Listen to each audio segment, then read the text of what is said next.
Hello, welcome to the Build Your Biz Summit Makers Panel. I am Jennyfer Crawford with Ask Jennyfer, and today I have the honor of being here introducing two amazing entrepreneurs. We have Chantele Jones with the Estelle's Vegan Dessert Boutique, and then we also have Ken Walker with the Ken Walker Collective. How are you guys doing today? Good. I know that I'm familiar with Chantele. We've worked with each other in the past on this entrepreneurial journey that was probably about maybe 6 years ago. Yeah. And I see that so many things have changed for you. The business has grown. Yeah. You've actually changed from doing ice cream and now you're doing vegan, a vegan boutique. And so we're going to talk a little bit about what that is and how you got into your entrepreneurial journey. And I'm just getting familiar with you, Ken, about what you're doing with the K Collective.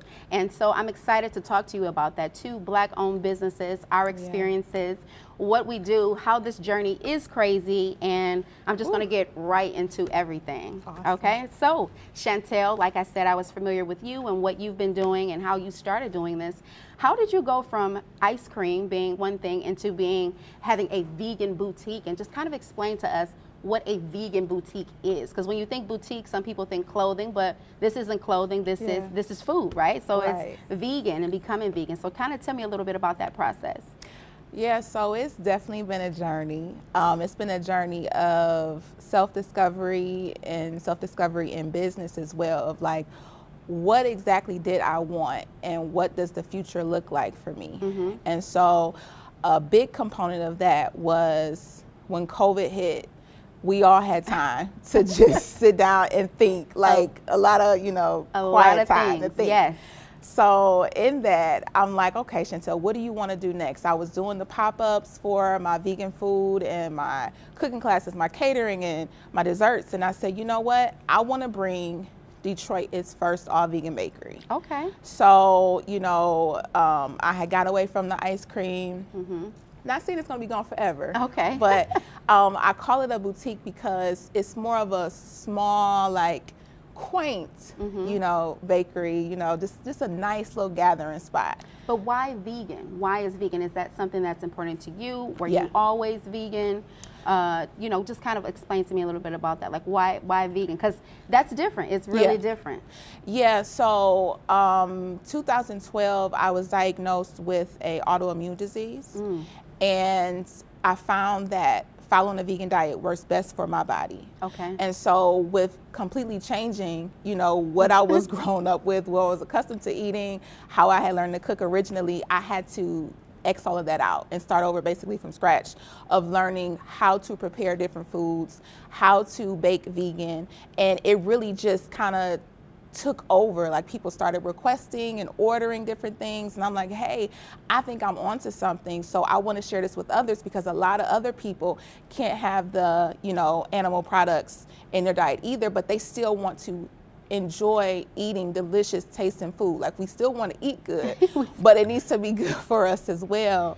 So that's how I got started. I love the desserts. I'm not vegan, but I always say, like, I need to stay away from the sugar, right? Yeah. But there's not a lot of desserts that I love that don't have sugar. So vegan is definitely like a great option. And congratulations of like just actually finding out like this is what works. You found something that there was something that was missing, and now you are building this brand of a vegan boutique. And so I want to talk to you, Ken, about the K Collective. We talk about fashion, so just tell us a little bit more about that.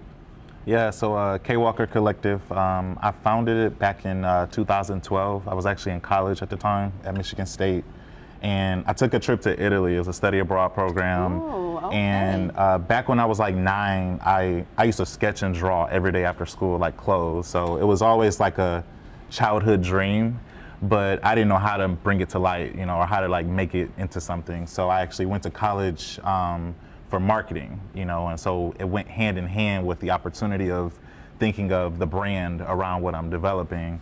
But I went to Italy, and I went to like the Gucci Museum. We were in Tuscany. We saw like Ferragamo shoemakers and things like that. So I came back home and I was inspired, and I sat in my dorm room at that time and I just wrote out this vision of this clothing brand, this entity that could really set a standard. I didn't know what that standard would be, but I sat with that for about 6 years. I got a corporate job in advertising, and I was doing marketing for Cadillac, Harley Davidson, Travelocity, District Detroit, the Lions, and it dawned on me in one meeting one day, actually in Milwaukee, and I knew I had to launch it. It just kind of hit me, out of nowhere, and something told me to write what I wanted. And I started to apply all of these things that I was learning from the marketing business and how I can actually brand my own company. So that's when I learned that, I didn't need to go to fashion school. I went out to LA thinking I would go to fashion school at FIDM where they shoot Project Runway. And Nick Varios, who was actually one of the winners on a previous season, had a book signing by coincidence that day. And he was shocked that I came all the way from Detroit for this open house. And I told him, I'm like, yeah, I'm trying to launch this clothing brand, but I think I need to go to fashion school. Like, I don't really know how to draw. I just have the vision.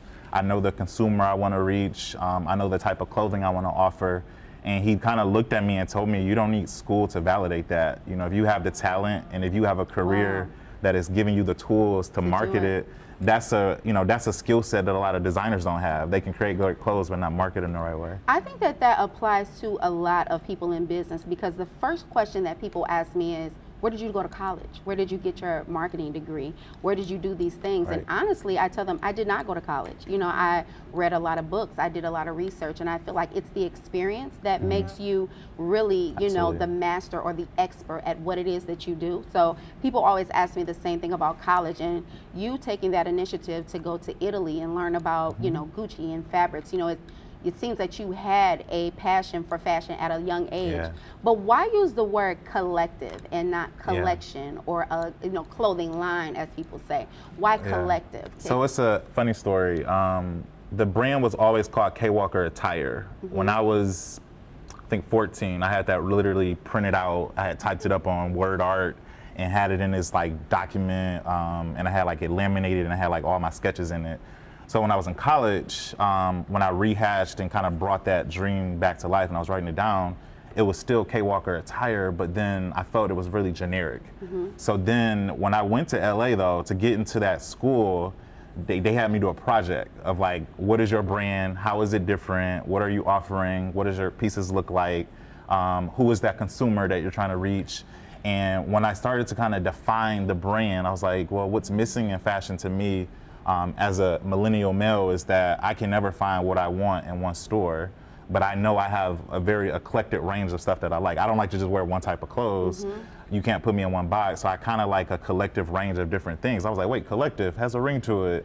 And then the design language, that's kind of what it embodied. So K Walker Collective stands for a design collective of street comfort and refined looks. So now when I build a collection, I'm pulling from the design language in a sense. I love that. I really love that. And you say millennial, the millennial male, and I think about me not being a millennial and just, not being a fashionista, as I would say, but just, I really truly appreciate people who have the ability to put, fashion together and come up with all these key pieces to make us look, amazing. But I want to kind of dig into, now we know all about how you guys got started and, all those things. I want to dig into about, it was the pandemic. There was George Floyd. There were all of these different things. But before the pandemic, before George Floyd, there was always, we are Black-owned business owners. You're a Black woman, you are a Black man, I'm a Black woman, and so there are always these things or roadblocks that block us. I remember starting myself and people putting these stereotypes on me where they're talking to me and they're saying, we like to be here on time, and you have to have your money, and you have to have these things, and I'm thinking to myself, okay, I understand this, but why to me is this being said? So are there any experiences that if you felt any challenges of being a Black-owned business, and starting the process? Do you feel like it started a little slower at all? What experiences have you had as being I'm gonna start with you, Ken, first, being a Black male in fashion, having a collective, and, really trying to push your business? Yeah, it's a lot of disparities. I will say it's a lot to get discouraged, especially in high fashion. But honestly, it was the tension that inspired me the most, because I was working in advertising where there was an issue of diversity in advertisements. And I would fight at my current job to get more diversity in casting. So then I was romanticizing this potential opportunity as an entrepreneur in fashion. I was like, wait, look at these runways, it's whitewashed. You know what I mean? There's not a reflective of culture, the people who actually love that brand. You know what I mean? They're not tapping into the culture of the people that are actually consuming the product, but actually making those brands relevant. And I saw every fashion house look at streetwear, you know, and they tried to tie their brand into it. You saw that with Gucci with Dapper Dan, you know, you saw it with Louis Vuitton getting Virgil Abloh. So I kind of, when I was coming into the industry, I was overcoming a tension of like representation. So for me, I was more inspired by the disparity because about 60% of all fashion houses are owned by white or European men. So there's not a lot of women. And if you search up right now, the top fashion designers in America, they're all white men. So there's not a lot of women, a lot of people of color. And what you're doing right now is you are explaining and giving examples. Yeah. You've done your research. That's why you are great at your business, because you've done the research. You understand fashion. You know the history of the industry. And that is important when you are a small business owner, to know all of those things. So I'm sure those classes that you've taken with like the Build Institute and everything like that has helped you, really giving you those tools to do that research. Yeah. So what about you, Chantele? Yeah, so from the beginning, initially starting, it was challenging.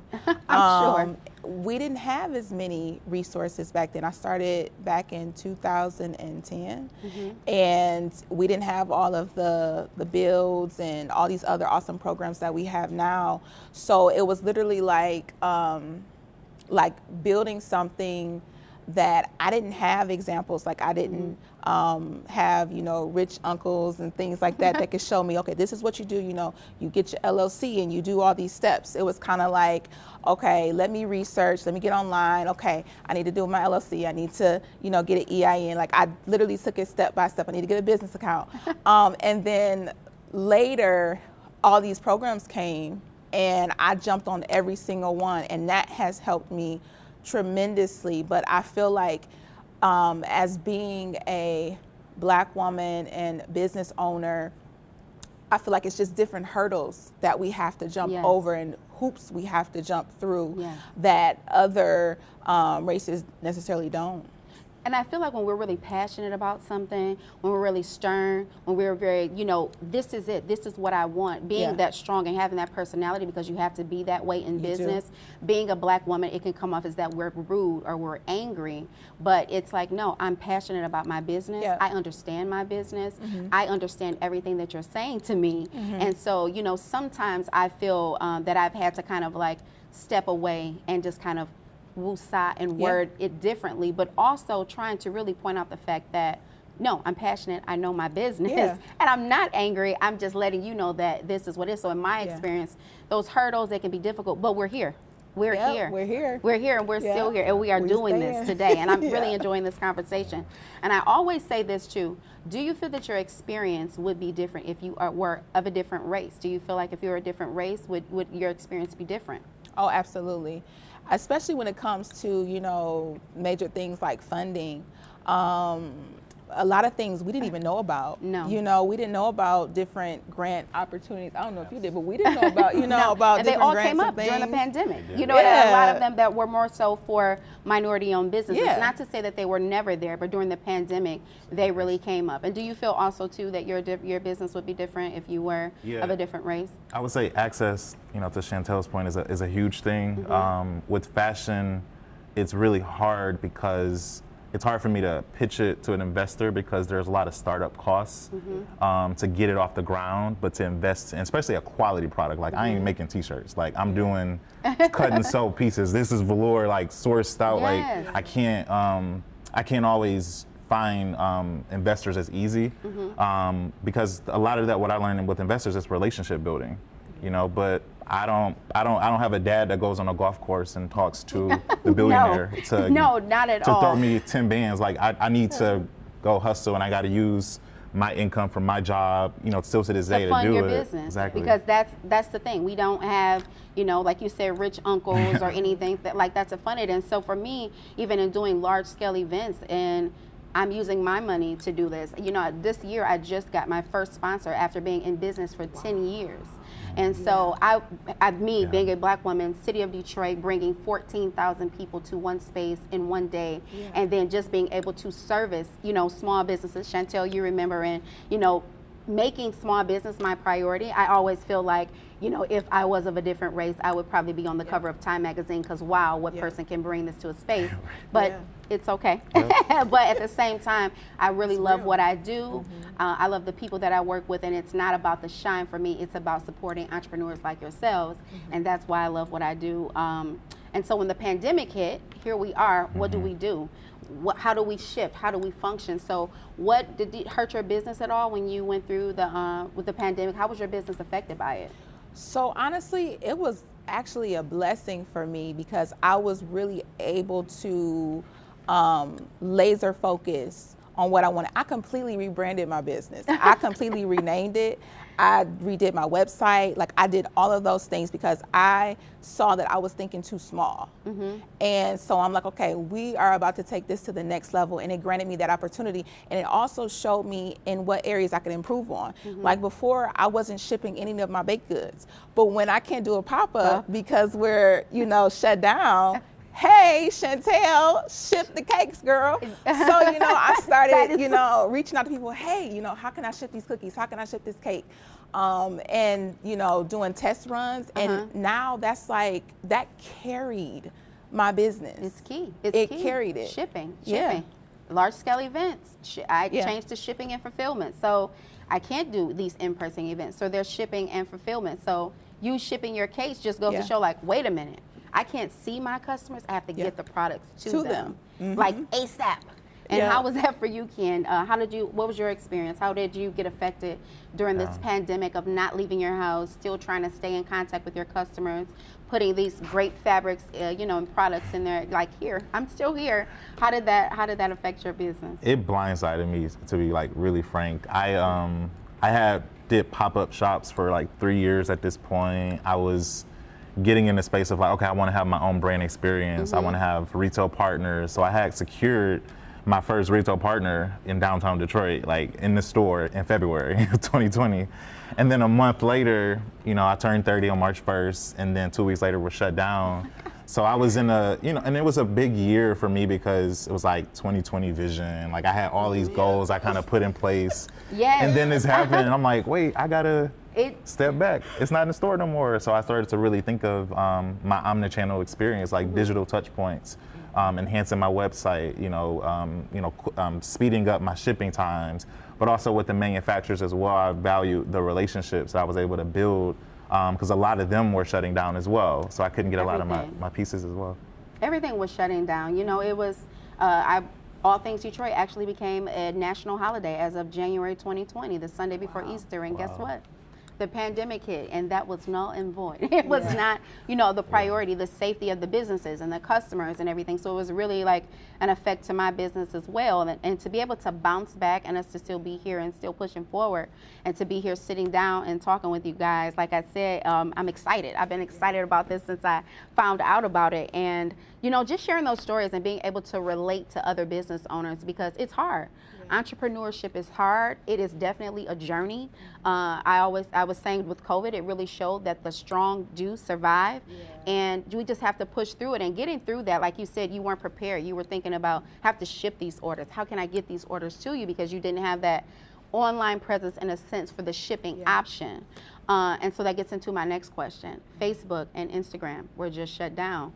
Everybody panicked. Everybody didn't know how to reach their customers. And it was just almost like a pandemic all over again, but it was an online pandemic. So the one thing that you once relied on goes away, and it's shut down. So did Facebook and Instagram shutting down, did that affect your business in any type of way? I feel like it did, to a certain degree, where I wasn't able to, you know, check in or, you know, touch base, but on social media per se, but I, you know, went to my email list, like, hey, you know, sale today, 10% off your order, or free shipping, you know, like that's how I feel like we can utilize when something like that happens so unexpectedly. Go back to the basics, your email list, I know some people do like the text messaging. I don't know what that is. The Text- SMS. text marketing. That's So it. it's like you really in business. If COVID taught us anything, is that you have to be creative Stay and you ready. gotta, you gotta be Stay quick. ready.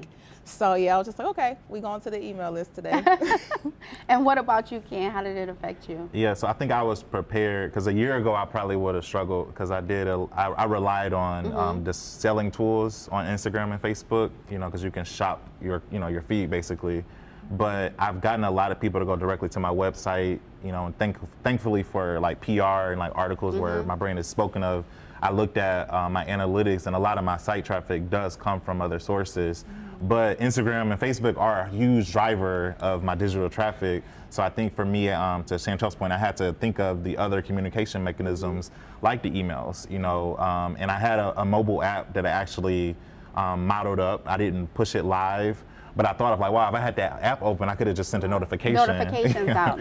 Right. Out. Yeah, that would be easier to stay in contact with people. And using Facebook, and I always tell small businesses this, Facebook and Instagram is not the most reliable source. No. They are collecting all of that information. They are collecting that. We're not doing that. So it's always best to try to get the information yourself from your customers, because having that customer list, your customer list is like platinum. Yeah. You know what I mean? It's like gold. And just using other platforms, newsletters, text marketing, those things are really popular, and getting people to, sometimes a lot of people don't like to receive a ton of text messages, but it really works and it really drives sales to your website. And like I said, the pandemic taught me, like I had websites, I would always say like, make sure you have your website. But being a person who does events and in person and seeing customers, I had to figure out a way to service these businesses that I work with, my clients and customers, completely different than what I do, because everything for me was just really outside and in your face. So I had to do the notifications, emails, text marketing, everything. I think I was driving people a little crazy with the text marketing, just to let them know that I'm still here. The pandemic is just, something short, but it affected my business because after, something being so huge, in a sense, I felt like I had to start over. And I wanted people to know that, I'm still here, small businesses, and that's how we kind of switched to the shipping and fulfillment aspect of it. Which was truly a blessing for me.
I want to talk a little bit about like what motivates you. Like, what is your why?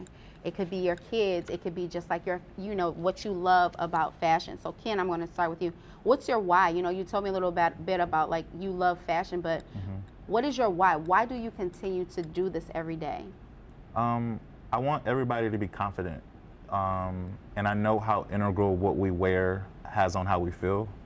I know every woman knows when you put on them heels and that confidence you get. Yes, because you get a whole different personality all the way together. So for me, I wanted that. I wanted to have a more visceral feeling to people when they wore one of my pieces. Like I didn't want them to just wear a logo. I want them to wear a lifestyle, and it inspired the tagline. So my why turned into the tagline, tailor your true self, because I feel we all are constantly refining ourselves. We're all working towards something, but we have a lot to, be confident about, in our own abilities. And I think a lot of brands, especially luxury brands, they try to be an equalizer. Like, oh, just because you have an X amount of money, you should wear this, luxury good, this purse. But me, I wanted it to be attainable premium product that still gives you that same feeling. So the why is really ingrained in like people being reminded of their power. I love that. I love that. And confidence, and building confidence, because women, when they put on a certain outfit or a certain piece, you know what I mean, they put it on and it's like, this is what makes me feel comfortable. This is what makes me feel good. And so to have a luxury brand that actually offers that, because sometimes, being, a little heavy set, you can't find certain things in your size or things that, you're like, it doesn't make me really feel good. So I love that. And I love that you have that as a part of your business. That's awesome. And Miss Chantele, tell me, why is your why? All these great, beautiful babies that you have and that beautiful family. What is your why? Why does this motivate you? What motivates you to do this entrepreneurship every single day? Yeah, so it is definitely family for me. I would have to say that, like, I always share that this didn't just start with me. Like, my grandmother was a baker, my mom is a baker, and now me. I feel like I'm bringing it, like I'm bringing what they thought and wanted, but maybe didn't know how to take the steps to take it to the next level. I feel like I'm bringing that full circle. And that means everything to me.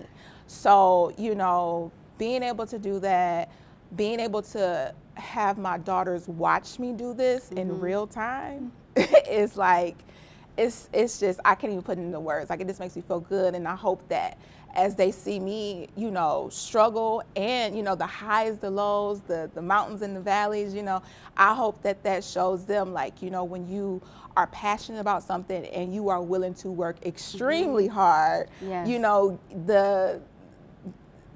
no limit, So, no limit at what you can do, and just being that strong, amazing, strong woman for your children and holding it down, because I'm sure being a mom is a lot, because with the pandemic, homeschool, running a business, and you just had a beautiful baby, right? Like, so you added to the family during the pandemic, and you still were able to, get all of these things done. And I'm sure that they really appreciate and love seeing that. And I think that's great. So we're going to talk a little bit about things that we've accomplished. But what would you say is one of your biggest failures? I'm going to start with you, Chantele. And when I say failure, I mean, in this business, nothing is ever, I hit this, I hit that, it's great, it's perfect, it's all working. And when I say biggest failure, I mean something that you thought would really work and it didn't go as well, and it failed. People think failure is a bad word. It's not a bad word, because it's really something that you learn from. So, what would you say something that was one of your biggest failures, but you definitely learned from the situation? So I 100% agree that I don't feel like I had any necessarily failures. And I love how they say, if something doesn't work, you want to fail fast so that you, get back up and do it again. I feel like my entire journey has just been like a learning experience, because like I said, like you had said, when we met, I was doing ice cream, so like I started doing, vegetarian food. Then I'm like, no, I'm gonna go to vegan. And then I'm like, no, I'm gonna do ice cream. And I'm like, no. So no I'm failures, going just to- switching, just changing your mind I'm going and to finding figure what out- works. So no figure failures. out what it was. Yes, Yep. what your niche was. No Yeah. failures, just went through the process, figured out what works. This What didn't work. works. Nope, this wasn't for me. This Yep. wasn't for me. Boom. This Estella's Vegan Boutique, this is for me. Yep. Yeah, okay, so I get that. And that makes sense. That makes a lot of sense. Mr. K Collective here, what would you say some of your, I'm gonna take failure out of it, just things that you've learned along the way, in a sense. I've fallen forward. I've had a lot of like disappointments in this process. I will be very honest, because I'm a creative, so it hurts me when something doesn't come to light the way I envisioned. Oh my God, it's like somebody, just like if someone unfollows you on Facebook or something, you're Yeah. like, why? No, I understand. It gets to you mentally, and I'm a big advocate for mental wellness. So for me, when I had my first fashion show, which was a great show, I did it at downtown Detroit. I spent so much money just to make a vision come to life. I had a 12-piece collection. I paid for everything. And then when it came to buy production and buy my inventory, I had less to work with. So for me, it was budgeting. And I think that's something that, as a Black entrepreneur, you just don't learn. Like no one told me, like, set a budget for that show. Think of your ticket sales. And think about their products and everything. I can really relate to that, because I feel like I spent a lot of money in the beginning of All Things Detroit to make it look like a huge corporation put this thing together. Tons of money to say, I want you to look at this and think that a huge corporation, because that's going to make people come and that's going to make people, interact and be a part of it. And it really worked, but at the same time, I'm spending all this money and not really thinking and budgeting. And people were like, oh, girl, you had the news. And I'm like, yeah, but I spent a lot of money. And it's, learning and having financial literacy and all these things that are super important. And I want to get to more of the questions, because I know that we have like a certain number of time here, but what would you say is your biggest accomplishment? So I'm going to start with you, Ken. Your biggest accomplishment? I made it to New York Fashion Week 8 months after launching. Oh, congratulations. That was big. It was something that I had a manager at the time in my job who basically, when I launched, they were like, I think we'll be worried when you make it to New York Fashion Week. That's when we know you made it. Well, So, hello, I'm 8 here. months later, I get an invitation and it was at New York Fashion Week. But that was huge, because it just let me know the visibility that I could have. And I think a lot of Black designers, we overthink things, and we don't think that what we're doing is valuable or valid.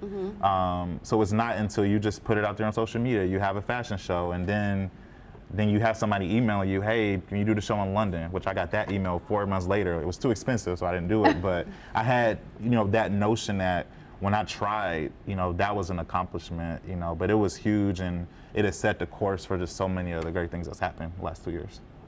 That is awesome. And Chantele, what would you say your biggest accomplishment? My biggest accomplishment for this Sunday, opening up Detroit's first Black-owned, woman-owned, all-vegan bakery. Yes, let's say it all out. Women-owned, Black-owned. I have to say it like Chantele, like you are like to envision something, to write it down, to work the steps, and see it all come to life. It's doing the work, manifesting the process, because it's all a process. It's not we go to sleep, we wake up, and it's there. We manifest, we dream about it, we envision it, we see it, we're passionate about it. Your passion shows, That's why we're here today, and that's why it works, right? There's no written formula that we're following that is going through. It's working because we are doing the work to do it. And, working with small businesses, for me, when I see people like you, Chantele, and you, Ken, it makes it easy, because I see how much you want it. And that makes me want to provide resources and just do all of the things and pop-ups and help you do whatever, so that that business can go to the next level. And I just want to say today, before we get to the last two questions, is that I am proud of you, and I am proud of you for your business. And I feel that more people should say that enough. And it takes a lot. One person said to me, what would you like someone to say to you? I said, am I okay? And I am proud of you. Because everything on social media is not, it can be smoke and mirrors. So just inboxing that person and not just thinking, oh, they have it going on, but support me. A like is great, but a share and a word of of mouth is even better. Yeah. But I just want to say today that I am proud of you too. Thank you. And what advice would you give to other aspiring entrepreneurs about this journey? I'm going to start with you, Chantele. I would say just stay the course. Like, stay the course. If you can't stop thinking about it and it's like in your heart and you want it like desperately, stay the course. Endure the journey. Like, just endure the journey and you are going to get there. I love that. And how about you, Ken? I got chills when you said that, because I needed to hear that. But it's there's so many reasons for you to quit, but there's so many reasons why you shouldn't.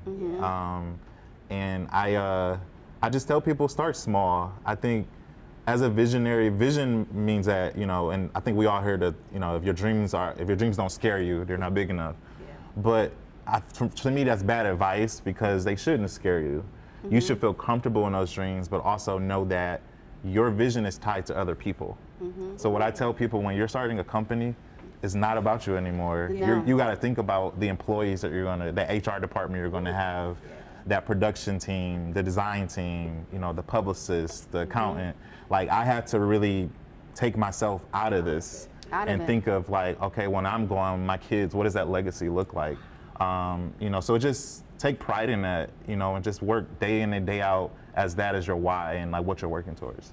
That is awesome. And I always say too, like, my why is people. I have a passion for people.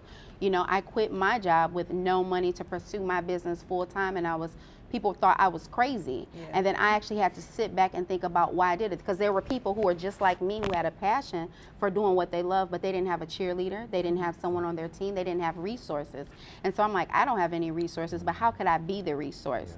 Because I would speak to people and they would say, oh my God, you know, I want to start my business, but I have a kid and I can't do this and I can't do that. And I would be like, well, I just looked this up for you. And I just looked this up for you, and that type of thing. So for me, my passion and my why is people, because I'm motivated, because I love the stories. I love to hear about how you got started. I love to hear about, you know, London contacting you. And if I am a part of that, of helping someone succeed what it is that they want to do, that gets me chills. It makes me excited. It makes me feel that I am doing something good in the world, because I don't feel that there are enough people that are for people. Everyone is money driven. And this is just my personal opinion. I like money, but at the same time, for you to have a first vegan, you know, Black-owned, women-owned, you know, boutique in the city of Detroit, that is major. It should be highlighted. You know, you should be on a billboard. And people should really be uplifting you. And the same thing for you in your business. You have to empower people and empower each other. And you know what, I feel like that's what sets us apart, is like how we're growing, how we're moving forward, and how we're staying focused on our business. And what would you say sets you apart, your business sets apart from everything else?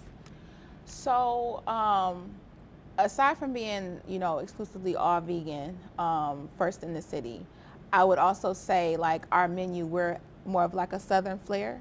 And in the vegan community, you will know that there are several people that can cook.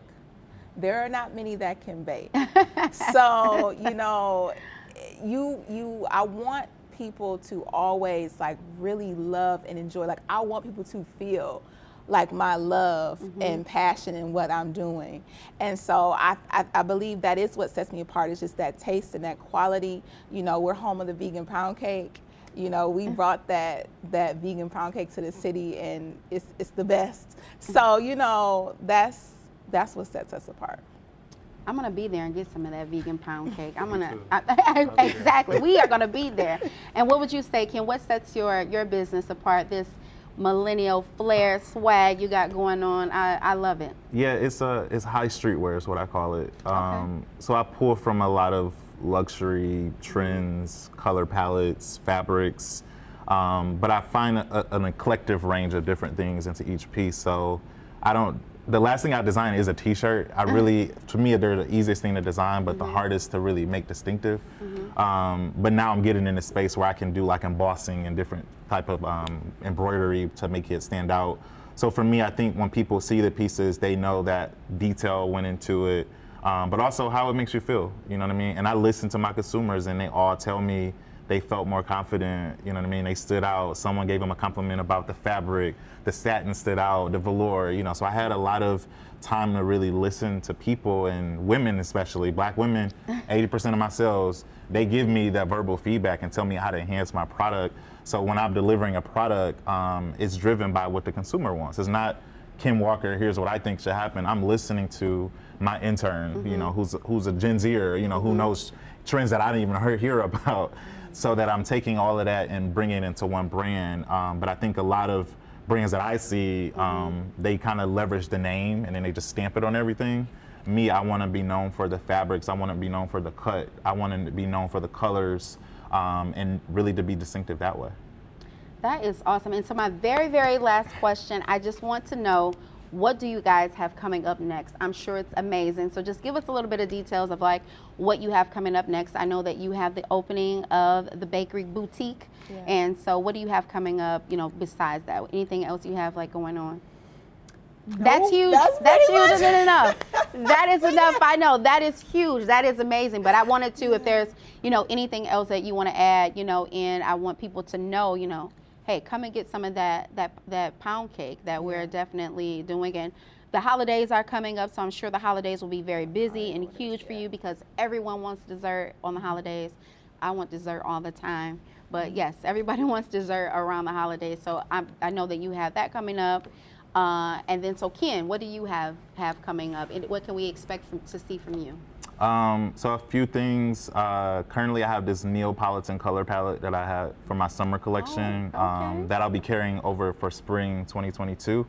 But this winter I have a winter of color capsule collection of outerwear that'll be released in December. And if you're in the Detroit area, Detroit is the New Black is like my exclusive retailer. But everything will be available on my website, www.kwalker.co. And I also got invited to New York Fashion Week for February next year. Listen, you are killing it. You are killing it. This Black man is killing it, and we love it. And I'm so proud. I'm happy. Like I am so honored to be here and speaking with the both of you. This has been so fun. I think that this panel will give small businesses an insight on the journey for them to know that it is not easy. It is like we say, a journey. It is hard. You know, you just have to push through. The push through is the work. You know, you can start, but you have to push through. You have to keep grinding and turn. You know, don't worry about those no's because you'll get 1,000 of them. And just push through. And I've really enjoyed this, and I really enjoy getting to know you more and learning more about you and how you switch, because I was wondering, I'm like, she switched from the ice cream to doing this, like she's doing, you know, like big things, and learning more about your company, Ken, and hoping to work with you both in the future with pop-ups or anything else. So this has been fun. So I guess we're going to close out the Build Your Biz Summit Makers Panel with Chantele Jones and Ken Walker. I am Jennyfer Crawford of Ask Jennyfer, the small business advocate, and thank you guys for joining us today. This has been awesome. Make sure you follow these entrepreneurs and just support small business. We appreciate it. We go off word of mouth, and we hope to be back talking to you guys again.